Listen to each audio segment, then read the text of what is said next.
Siempre nos sorprende la gente de Bangladesh. হাজার হাজার mile দূরের এক বদ্বীপের ফুটবল উন্মাদনাকে কুর্নিশ জানালো আর্জেন্টিনা।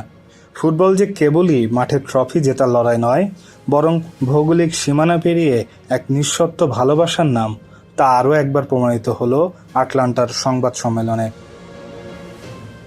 ইংল্যান্ডের বিরুদ্ধে অগ্নিগর্ভ সেমিফাইনালের মহারণের আগে আর্জেন্টিনার কোচ লিওনেল স্কালোনির গম্ভীর কর্পোরেট যে মুখচ্ছবি, তা মুহূর্তের মধ্যে বদলে গেল কেবল বাংলাদেশ নামটি শুনেই। নির্মাণের নাম্বার 1 শাহ সিমেন্ট।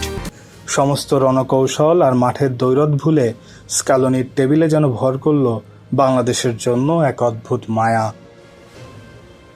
কয়েকদিন আগে মিক্স জোনে বাংলাদেশ ডাক শুনেই ঘাড় ঘুরিয়ে দাঁড়িয়ে পড়েছিলেন আর্জেন্টিনার গোলরক্ষক এমিলিয়ানো মার্টিনেজ, প্রকাশ করেছিলেন বাংলাদেশিদের প্রতি ভালোবাসা।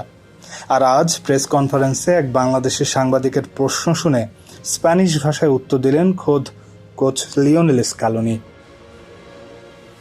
সাংবাদিকের প্রশ্ন ছিল, কোটি কোটি বাংলাদেশি সমর্থকের উদ্দেশ্যে তিনি কিছু বলবেন কিনা। অনুবাদক অ্যাপে স্প্যানিশ অনুবাদ শুনে একগাল হেসেই স্কালোনি যা বললেন তার প্রতিটা বাংলাদেশি হৃদয় ছুঁয়ে গেছে। তিনি বলেন, বাংলাদেশের মানুষ প্রতিবারই আমাদেরকে বিস্মিত করে। আর্জেন্টিনা থেকে এত দূরের একটি দেশ, তবুও আপনাদের এই অকৃত্রিম ভালোবাসা সত্যিই অভূতপূর্ব। স্কালোনি আরও যোগ করেন, আপনাদের দেশের মানুষকে আর্জেন্টিনার জার্সি গায়ে গর্বের সঙ্গে দেখতে পাওয়া আমাদের জন্য এক অনন্য অনুভূতি। আপনাদের প্রতি আমাদের আন্তরিক কৃতজ্ঞতা। সবশেষে স্প্যানিশ ভাষায় তিনি উচ্চারণ করেন সেই জাদুকরী শব্দ, গ্রাসিয়াস বাংলাদেশ, বাংলায় যার অর্থ ধন্যবাদ বাংলাদেশ।